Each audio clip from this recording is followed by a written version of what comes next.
Oi, gente. Hoje vocês vão aprender como nunca mais ficar sem ideias. Mas antes disso eu preciso tirar uma dúvida muito rápida com vocês. Alguém aqui sabe tirar um hamster da hibernação? Não? Maravilha, vocês são normais. Era o que eu esperava de resposta. E por que eu pergunto isso? Porque eu comecei a palestrar faz uns 4 ou 5 anos, mas eu já assisti muita palestra na minha vida. E não em eventos maravilhosos como esse, mas já deve ter acontecido com vocês em algum momento, de vocês saírem de uma palestra com aquela sensação de que não aprenderam nada. Já rolou? Quando eu comecei a palestrar, eu falei, isso nunca vai acontecer em uma palestra minha. E aí eu passei a desenvolver um quadro na minha apresentação, que é... Nunca diga que não aprendeu nada numa palestra do Vini. Vocês não sabem tirar um hamster da hibernação, eu vou ensinar vocês como fazer isso, e por mais que os próximos 14 minutos sejam uma merda, vocês nunca vão poder dizer que não aprenderam nada comigo. Temos um acordo? Maravilha. Vamos lá. Primeiro disclaimer, tá? Eu tirei esse tutorial. Opa. Slide. Passa slide. Foi.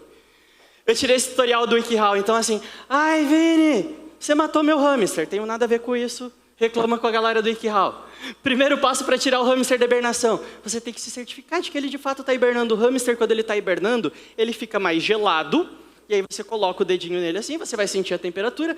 Ele quase não respira, ele respira muito devagar. Mas você vai conseguir sentir o batimento cardíaco dele muito devagar também. Beleza? Fez isso, está acontecendo isso, teu hamster está hibernando. Não aconteceu. Sinto muito.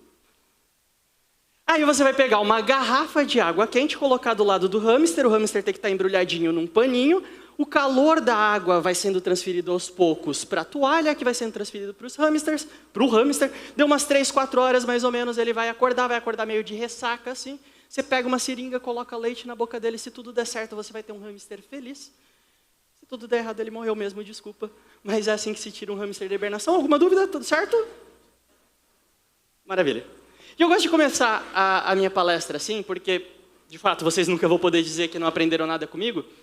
Mas, mais do que isso, a partir do momento que eu falo do hamster, o cérebro de vocês não estava esperando por isso. E o nosso cérebro está a todo momento tentando entender qual é o próximo passo. Quando a gente quebra essa expectativa, o nosso cérebro fala, eita, não posso mais ser surpreendido, deixa eu jogar mais carga cognitiva para cima disso. E aí... intencionalmente, eu capto a atenção de vocês. E durante toda a minha vida eu sempre gostei muito de fazer isso, né? Essa é a habilidade que a gente costuma dar o nome de criatividade. E eu sempre fui um cara que as pessoas falavam, pô, o Vini é criativo, o Vini é um menino legal, o Vini tem umas ideias da hora, ainda que eu não entendesse muito bem o que eu estava fazendo de diferente ali. Né? Desde jovem já, o pequeno Vini, franzino, sem barba, ele já gostava de explicar as coisas de um jeito diferente, de chamar a atenção, de quebrar a expectativa. Mas, caraca, o que é essa criatividade? Eu não sei se vocês já tiveram a oportunidade. Tentem jogar criatividade no Google Imagens. É sempre uns negócios coloridos, umas explosões, umas cores, uns negócios assim. Né? Essa daqui, segundo o Google, é uma imagem que define criatividade. Pô, na moral, essa pessoa não é criativa, ela tem que procurar um psicólogo, né? Um psiquiatra. Isso sempre me incomodou. Deixa eu fazer uma pesquisa com vocês. A galera que está aqui. Em que momento do dia a dia, da rotina de vocês, vocês costumam ter as melhores ideias? Pode falar. À noite, de manhã, que mais? Madrugada, que vocês... No banho, que mais? Que mais? Quando está dirigindo, quando acorda. Maravilhoso. Eu já fiz essa pergunta muitas vezes em vários lugares diferentes do Brasil. Vocês sabem uma coisa que eu nunca escutei? Eu nunca escutei alguém dizer que tem as melhores ideias no trabalho. É sempre isso. É sempre no chuveiro, é sempre quando você está no bar com os seus amigos, é sempre passeando de bicicleta. E aí vocês concordam comigo que isso é puta inútil? Porque eu não preciso de uma ideia genial num domingo de sol, quando eu estou passeando no parque com o meu cachorro. Eu preciso de uma ideia genial, terça-feira, 5 horas da tarde, quando o cliente está enchendo o saco no telefone, que ele quer o problema dele resolvido. E o fato da criatividade ser esse negócio que a gente não sabe direito o que é, que ela simplesmente acontece por uma inspiração divina, e quando ela bem entende, não quando eu preciso dela, me incomodava. E aí eu comecei a estudar criatividade, eu comecei a estudar esse assunto. Eu li praticamente todos os livros que existem sobre esse tema. Mais do que isso, eu li artigos científicos, eu contribuí para alguns tantos também, e eu consegui descobrir como a bendita funciona. Vou tentar trazer mais ou menos aqui para vocês um resuminho. Existem 3 redes neurais no nosso cérebro responsáveis pela criatividade. Tem a rede executiva, e a rede executiva é responsável por tudo aquilo que vocês fazem intencionalmente. É o trabalho, é a tarefa de vocês. Aí a gente tem a rede padrão, que é a rede da imaginação. É quando você está pensando mal do chefe, é quando os jurados estão pensando, o que eles estão pensando da minha palestra? É a rede da imaginação. E no meio disso a gente tem a rede de saliência, que é a rede que faz o intercâmbio entre uma rede e outra. Então você imagina, a rede de saliência decide se vale a pena jogar para execução ou não. Crianças usam todas essas redes ao máximo. Por isso que a criança é tão criativa, por isso que a criança pega uma batata, aquela batata vira um super-herói e ela se diverte a tarde inteira com aquilo. Imagina a criança agora, né? Se coloca ali na cabecinha de criança, a criança olha para uma tomada e aí a rede padrão dela diz, para que será que serve isso? A rede de saliência fala, põe o dedo lá para a gente testar. A rede de execução coloca o dedo, ela aprende algo para a vida. E da próxima vez a rede de saliência dela já não vai mais ser tão permissiva. Conforme a gente vai ficando velho, do alto da nossa arrogância, a gente passa a achar que não precisa mais imaginar. Está tudo certo, a gente já tem as respostas para como o mundo funciona. E o pouco que a gente imagina, a gente quase não joga para execução. Porque a gente já trabalha demais, e porque teve aquela vez que você estava participando de um brainstorming, e aí você foi dar uma ideia e riram da sua cara. Ou quando você foi dar uma sugestão para o teu chefe, e ele falou, não tem orçamento. A rede de saliência ela vai aprendendo que, não, pera lá, guarda as ideias para ti. Não é interessante. Isso é perigoso. Mas eu estou aqui justamente para tentar ajudar vocês com essa parada, certo? Então, de tudo isso que eu estudei sobre o tema de criatividade, eu consegui elencar 2 pilares para vocês. Só quem... Os jovens estão pensando, por que eles riram? Né? Enfim. O primeiro pilar é o pilar da escavação. O pilar da escavação diz que as boas ideias, elas nunca estão no rasinho. A gente sempre precisa cavar mais fundo para encontrar elas. Então imaginem agora que de um lado a gente tem o senso comum, e conforme a gente vai se afastando do senso comum, a gente vai chegando cada vez mais próximo da criatividade.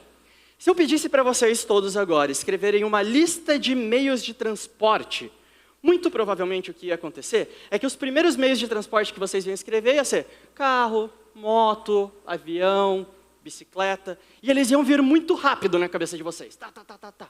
Vocês iam escrever 5, 6, 7, ia começar a ficar mais devagar. Ia ficar mais difícil, vocês iam ter que buscar na memória coisas que vocês já viveram, etc.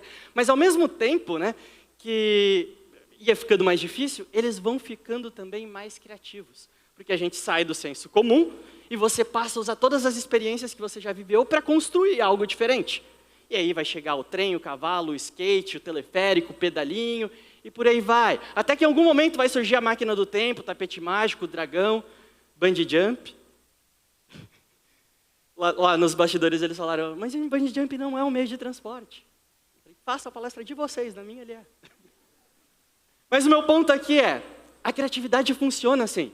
Nunca vai acontecer de eu falar assim, Gabi, me diz um meio de transporte. Ela, pedalinho.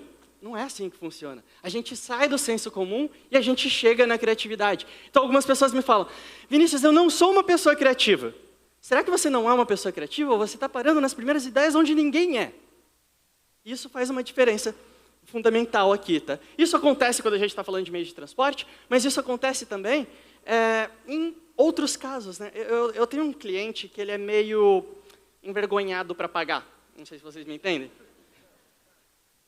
E é muito legal ver como as desculpas que ele dá também vão evoluindo criativamente, né? Então, quando eu fui cobrar ele a primeira vez, ele me disse, Vinícius, a gente teve um problema com o sistema hoje, amanhã eu providencio esse pagamento sem falta. Extremamente senso comum, né? Alguns dias depois, é óbvio, o pagamento não caiu, ele me disse, com a mudança recente nos times, alguns pagamentos ficaram congelados, mas eu estou tentando resolver o quanto antes. Já foi mais criativo, né? Já teve uma pegada diferente. Até que, alguns dias atrás, ele me disse, Vinícius, o fulano, que falava contigo e era responsável pelos pagamentos, foi preso na quinta-feira pela Polícia Federal. Teremos que aguardar a liberação do conselho para autorizar o pagamento. Depois eu fui ver que não era criatividade, eu assisti Jornal Nacional, era de verdade mesmo. Não adianta vocês me perguntarem quem é, qual que é a empresa, tá? Vocês viram ali, eu deixei desfocado o nome da pessoa, deixei desfocado a marca também, vocês nunca vão saber de quem que eu estou falando. O meu ponto é, a criatividade ela precisa dessa evolução. A gente não pode esperar tudo de última hora, tudo muito rápido para a criatividade. Tem um case que eu gosto muito, que é do Vitória. O Vitória é um time de futebol da cidade de Salvador. Em 2012, os hemocentros de Salvador estavam com os estoques de sangue muito baixos. E aí a prefeitura pediu ajuda para o time do Vitória. Pô, vocês podem ajudar a gente a fazer uma campanha de doação de sangue? E eu quero que vocês imaginem agora que vocês estão no time de marketing do Vitória. Caraca, vocês têm que fazer uma campanha de doação de sangue. Difícil, né? Pô, vamos pegar uma imagem do Google Imagens de um coração, a gente escreve assim, doe sangue, salve vidas. Vamos fazer os jogadores doarem sangue, vamos fazer eles entrarem em campo com uma faixa. No caso, o Vitória não fez nada disso. Essa daqui era a camisa do Vitória na época, e quem gosta de futebol sabe que existe um apreço muito grande pelas cores do clube, pela tradição, e o Vitória simplesmente apareceu em um jogo sem a cor vermelha. E aí a torcida ficou, meu Deus do céu, o que está acontecendo? Como assim vocês mexeram na cor do clube? E a diretoria disse, calma lá, vamos fazer um acordo. A gente estipulou metas de doação. Conforme vocês forem doando sangue, o vermelho vai voltando aos poucos para a camisa. Foi uma campanha muito massa de se ver. E aí eu pergunto para vocês, qual a chance dessa ter sido a primeira ideia deles? Nenhuma, pô. Por que a gente quer que a nossa primeira ideia seja genial? Não é assim que funciona. Isso nos leva ao segundo pilar, que é o pilar da limitação. A gente tende a pensar que a limitação ela não pode ter ideias, ela não pode ter limites. A gente tende a pensar que a criatividade não pode ter limites. Quando é, na verdade, justamente o contrário. É quase que contra-intuitivo mesmo. Vamos jogar um jogo aqui. Eu quero que vocês pensem em alguma coisa. É muito legal que eu peço para vocês pensarem em alguma coisa, vocês ficam tipo a Nazaré confusa, assim. Pensar em alguma coisa, que coisa? E isso é completamente natural, porque se eu peço para vocês pensarem em alguma coisa, vocês podem pensar em qualquer coisa. Vocês podem pensar num cortador de unha. Vocês podem pensar na crise do Oriente Médio. Vocês podem pensar nos pais da Larissa Manoela. Ou algo que acontece bastante comigo, vocês podem pensar no Otaviano Costa. Dançando. E talvez isso seja bem particular meu mesmo. Mas é assim que funciona o universo de possibilidades. A gente pode ir para todas as direções possíveis. E se alguém me escutou falar, até agora há pouco, né? Pô, o Vini disse que a gente tem que ter 20 ideias porque a 20ª ideia vai ser melhor. Pode acabar interpretando isso meio errado. Porque antes a gente viu de uma maneira bem linear a criatividade. Mas vamos imaginar agora que a criatividade está ao meu redor. Então, perto de mim eu tenho as ideias que são senso comum, e conforme eu vou me afastando, eu tenho as ideias que são mais criativas. Só que se eu vou para todas as direções possíveis, eu não vou ter 20 ideias e a 20ª ideia vai ser melhor. Eu vou ter 20 primeiras ideias. E não é isso que a gente quer. É por isso que a gente limita o nosso processo criativo para ir em uma só direção. Porque aí sim eu consigo escavar o suficiente. Aí sim eu vou conseguir ir mais longe nisso. Então, quando eu preciso produzir um conteúdo para as redes sociais, eu não sento na frente do meu computador e eu falo, preciso produzir um conteúdo. Eu sento na frente do meu computador e eu falo, preciso produzir um conteúdo sobre a ciência da criatividade usando o GIF da Nazaré Confusa. Agora sim, com uma limitação, eu consigo ter 20 ideias diferentes para poder resolver ela. E isso faz a diferença na hora do processo criativo, quando vocês precisarem resolver problemas. E eu digo isso porque eu aplico isso em absolutamente tudo que eu faço. Eu aplico isso nos conteúdos que eu produzo para as redes sociais, eu aplico isso nos roteiros que eu escrevo, e eu aplico isso em palestras como essa que vocês acabaram de ver e que quase não aconteceu. Porque 3 semanas atrás eu pensei em desistir do The Best Speaker, eu pensei bem sério em desistir do The Best Speaker, na verdade. Estava passando por várias coisas na minha vida pessoal e por um momento quase que eu não estou aqui com vocês. E foi muito legal que quando isso aconteceu, eu fui falar com aquele cara. Eu sou da direita, mas aqui do lado esquerdo tem o meu melhor amigo até hoje. E aí eu fui falar para ele sobre essas coisas que estavam rolando e tal. E slide, passou. E aí a gente conversou bastante e ele não deixou eu desistir. Eu sou um cara... Pode ir passando os slides, querido. Tá? Aqui. Perfeito. E a gente foi falando bastante, na verdade, e eu sou bem difícil de convencer, então... Não foi uma tarefa fácil para ele, mas em algum momento ele conseguiu. E quando ele conseguiu, eu falei, interessante. Mas vamos fazer o seguinte, eu preciso falar de limitação. Então, irmão, Me fala aí 3 itens aleatórios, os mais aleatórios que você conseguir, que aí eu vou usar como limitação na minha apresentação. Aí eu já provo esse ponto para a galera, né? E o infeliz foi lá e disse hamster, Vitória Esporte Clube e Otaviano Costa. Espero que tenha funcionado, espero que vocês tenham se divertido tanto quanto eu me diverti e aprendido alguma coisa. Valeu, gente.